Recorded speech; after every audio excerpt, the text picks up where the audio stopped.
Hey everybody, welcome back to Innovaspeed. Welcome back to another Road Race F150 build video. This week, we're going to go ahead and tackle the rest of the exhaust now that we did our headers last week. And we're also going to jump into a little bit of tweaking on the boxing plates of the frame. And more importantly, we're gonna get our fuel cell in the truck, and it's gonna be in a really strange spot that I'll explain at the end of the video. So make sure you watch all the way through and don't miss anything, so that way you'll better understand what I'm talking about at the end of the video. So down under here, this is the X pipe. I want to bring the X closer to the engine. These headers are so long that they put my X pipe a little far back for where I want it for the purpose of performance. So, and it's not really a true X, but that's okay. It packages fine. It's going to do the same exact job. I'm good with it. I am going to connect them to the headers, V-bands. I'm going to hold the X pipe under there, kind of mark it where I want it with a little bit of wiggle room. And then same thing here. This slides in. I need to make a change here. What I'm actually going to do is I'm going to flip this. I want to keep the mufflers further away from this drive shaft area. I want to bring them out towards the outside of the frame. So I'm actually going to come straight off of here and then take that angle. So there's going to be a couple cuts. Take that angle, put the mufflers right here, and then we want to dump it. You know, you can't really, well, okay. I'm going to basically dump it underneath of the subframe. It's just gonna boop, kind of point back and blow everything that way. And now you have kind of a preview of the goal. I have the mufflers, I have the V-bands. I don't have any turn downs, but that's okay. I can actually pretty easily order those. I was going to side exit the exhaust, and if you follow my Instagram, you'll notice in the rendering that it was there. We're gonna give up on that idea, and that's the reason why I'm just gonna dump it right at the front of the subframe, kind of half-ass aim back, like 45 it. Once we do the whole exhaust, I'm gonna go in and this weird hokey mess that I did with these, I'll call them a dog leg. We're gonna simplify it with just a straight bar. I think I've talked about this before, I can't remember. And then we're gonna change the transmission cross member to just span that width. Mounting wise, it's gonna be the same.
Okay, so here's what we ended up with after all that work.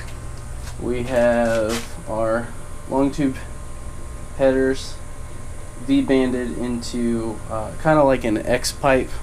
It's not really, but close enough. And then that just wires off out into our two mufflers. So these are Flowmaster Hush Power Pro Shorty. Shorty meaning that the case is just physically not as long, so it just doesn't kill quite as much sound. And then these just 45 off and dump right at the front line of the rear suspension. Well, what I did for mounts is I ordered these little universal stainless steel mounts, and everything's just tacked together now. I haven't final welded this, but this is how it's going to be. We're redoing this brace actually right now, and all we're doing is we're taking the bend out of it, because it's not a real bend. I think the truck's really starting to come together. It's really starting to look like something. You can see how they dump right there. I'll stop rambling about that. I gotta get the transmission propped up, the transmission mount off. I gotta cut all those tubes off, yay. And then we will take the new material I have, and just like in the back here, it used to have that leg, and I just did a straight shot into the middle of the truck where I have a drive shaft loop.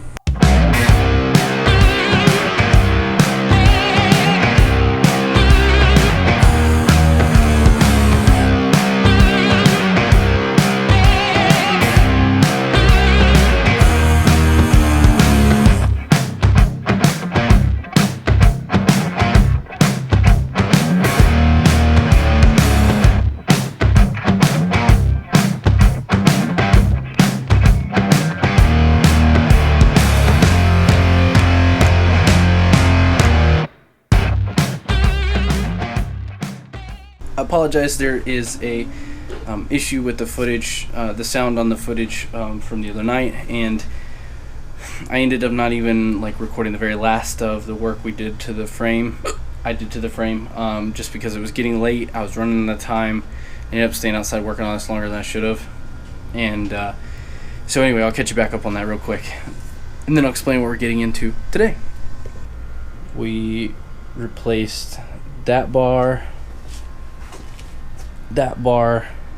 obviously the little leg here, same thing here, and then we had the same bushings and all, but this cross member here is the new piece. I'm much happier with this one, I'm going to be honest with you. I added my little cardboard spacer in here, which is just tightened down because then that leaves me room to slip this in and out. I noticed last time I forgot to do that and it was kind of tight. I had the welder kind of working with me really good when I did this, so I'm much happier with this. It's obviously not fully welded yet. That's to be done later when everything's out of here and I'm not throwing sparks and you know, dinging up my cast aluminum stuff, and you know, making the engine transmission look uglier than I've already done.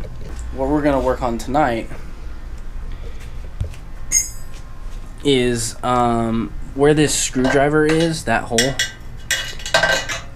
That is actually where the front of the bed bolts on. So that's a problem. We need access into there to put the nut on. We're actually gonna open it up and then I'm gonna box it in. The only reason I'm gonna box it in, I don't have crap dropping down in there and all that jazz. I do have to open it up though enough to where I can work a wrench. I may look and see if maybe I could fit a ratchet, but yeah, unfortunately I gotta cut my new boxing plate up. I don't think that'll take me too terribly long, and then we're gonna work on over there the fuel cell. I want to go ahead and start making those mounts.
It's still too hot to touch, you'll get the point.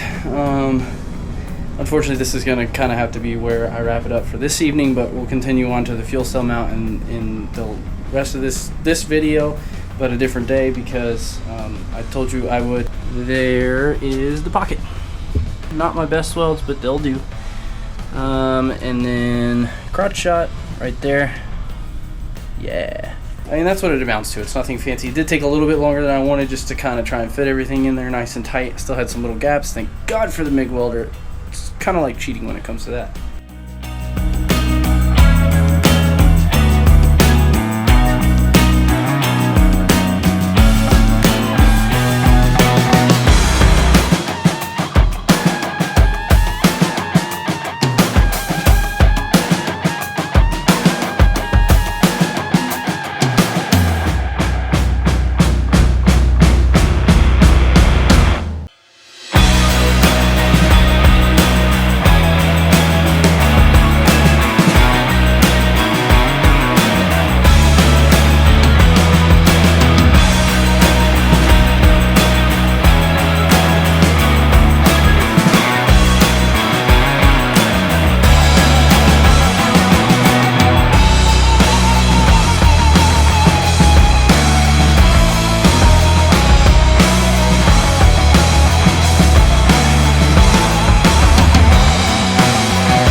What you can see here is I've done a little bit of work since the last time we were together, and there's a particular reason for that.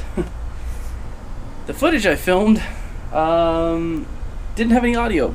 I was trying something different with the way I plug in my microphone. Turns out this camera doesn't like that at all. So here we are. I built the, and excuse the tarps and shit, it's because everything's shuffled under here to stay away from the rain. We've been having intermittent monsoons. Yay, Arizona. I've got the frame for the fuel cell welded in. So 18 gallons. We have a 340 liter per hour fuel pump from Automotive inside. That's what this hot and ground wire goes to, through the little connector. And then on mine I spec'd an aluminum case. That's why it's raw. I have a 2.5 inch remote fill port. A lot of these just come with a little cap here. I can't reach it because it's in the middle of the bed. Just really don't want to fight with it. Plan on having a bed cover. And then this little thing, if you're wondering right here, it has 2 little lugs, and that is for the hot and ground. This is my fuel level sensor. So it's all built in, measured, set up for this tank. I'm running a -8 feed, -6 return. So 1/2 inch out, 3/8 return. And then a -8 vent. And 1/2 inch lines, honestly, probably overkill. I could have gotten away with -6 to feed. My fuel rails are -8, and I just kind of wanted to keep it consistent throughout the feed. Anyway, so what I've done is I built this basic frame, and I added some support. And what we got going on here, and I'm sorry, the camera makes it look like it's super close, but I can fit my hand easily between the drive shaft and these tubes. There's a solid more than 3/4 of an inch at its closest point, front and rear of the frame. And then another 3/4 of an inch is what's spaced up for the fuel cell to ride on these two, and then these outer pieces of angle. There are no welds on the inside of here. I had to grind these off because the fuel cell would not sit down in there properly, and that's because of the weld lines. I had to do a little bit of hammering to get these true on these supports. They're actually really smooth. I'm pretty proud of that. And you'll see here in a minute when I put the fuel cell in, it's actually kind of difficult. If it goes in crooked at all, it jams. So the good news there is the clearances are tight, and that makes me really happy. It's going to be held down by 8 of the bolts on the case. So the 2 on each corner. There's actually a little tab. I don't know if you can see it. That little tab is notched, and I'm about to notch them a little bit more. And that's what these notches give clearance for the nut, because these are pretty thick. And I wanted them to be. And they just kind of fit around the notch, and I'm going to tack them in and then weld in a little support here. So it's a pretty basic setup. I'm not expecting the fuel cell to want to jump out of the truck. This is just simply to hold it down over any major bumps or anything like that. And the rest of the time, as far as laterally speaking, and then obviously support from the bottom, it's held in by everything else. So it's just going to kind of sit down on those, bolt to them, and that keeps it from jumping, so we don't need a strap over the case. There's really just no purpose for it in what I'm doing. This is built way overbuilt out of thicker material than it needs. Let me jump on this and Yeah, you guys may get a good laugh out of this.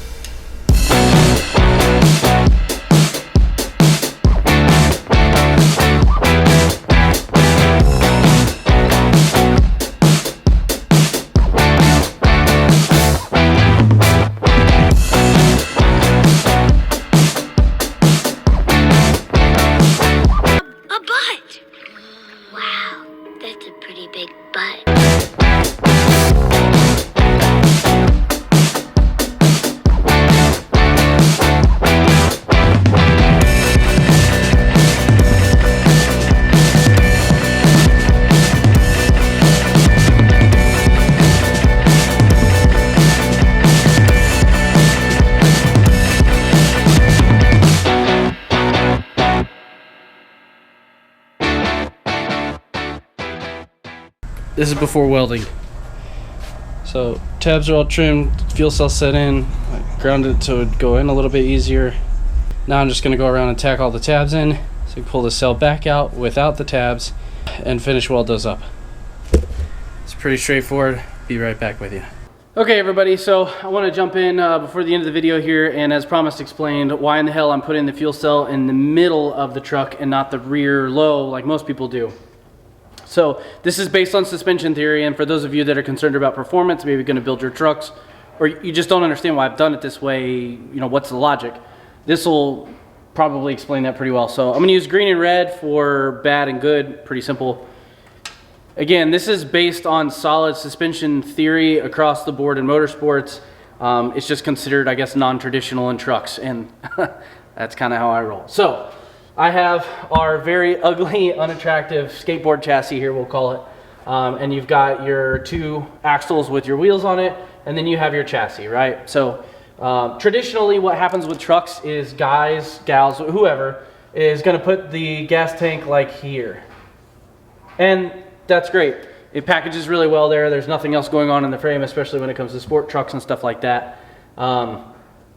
In my world, where controlling the weight with the suspension is key, I'm always going to gravitate towards putting it here, roughly. And don't worry about the fact that they're not proportionate. I'm no Jason Finsky, but I do my best. So what's happening here is now the load has been moved between the two axles, and that's always the goal when you're designing something to handle as good as it possibly can. Now, some people may gravitate and go, well, Porsche puts their motor behind the axle. Those people generally haven't driven a Porsche, because if you had, you would admit that they're prone to snap oversteer because this weight is acting like a lever. So think of a lever, a mechanical advantage, you will. That's what this is doing. So this 200-pound load actually can have upwards of like a 250 to 300-pound leverage advantage off the back of the axle, whereas this is its true, you know, 200 pounds of fuel, whatever. I don't run mine full, but you get the point. Now, is there a disadvantage to this? You do have a higher center of gravity, because obviously these are usually mounted flush with the top of the frame rail at the highest, whereas this is generally, I'm able to kind of split the frame rail with it, so generally the bottom of this will be the bottom of the frame rail. So you're looking at roughly 6 to 9 inches of raising the load. But at the same time, when we're worried about handling, we also don't really run full tanks of fuel when we race, because of course you want to remove as much weight from the vehicle as you can going into this, especially with a truck. For those of you that follow the Innovaspeed Instagram, you'll know that I'm prone to doing this to pretty much everything that comes to the shop that I build. If you have any other questions about it, drop me a comment down below or shoot me a message. I'll do my best to get back to you and answer your questions, but that's why that is. So there you have it, a little bit of education along with a little bit of entertainment. Hopefully you guys enjoyed this episode. Trying to keep things moving a little bit more than I've been doing. A little less talk, a little more action. That's always the goal, right? As always, if you haven't subscribed yet, please do. Next week we're going to jump into some more front steering issues and components, and then we're going to still keep chipping away at wrapping up the last of the chassis fabrication, because we're this close to it, and we are going to find some more issues. So that's definitely why you want to make sure that you're subscribed to the channel. And as always, if you want any of our merch, or more specifically our products like our billet cab mounts here that we just rolled out, best value on the market across any chassis there is for billet cab mounts, made right here in Arizona, 100% all US sourced, grade 8 zinc plated hardware. It doesn't get better than that, guys. But as always, the best thing you can do to support us is keep on coming back, keep on watching, and tell your friends about us. And I appreciate you all joining. Till next week, thanks for watching.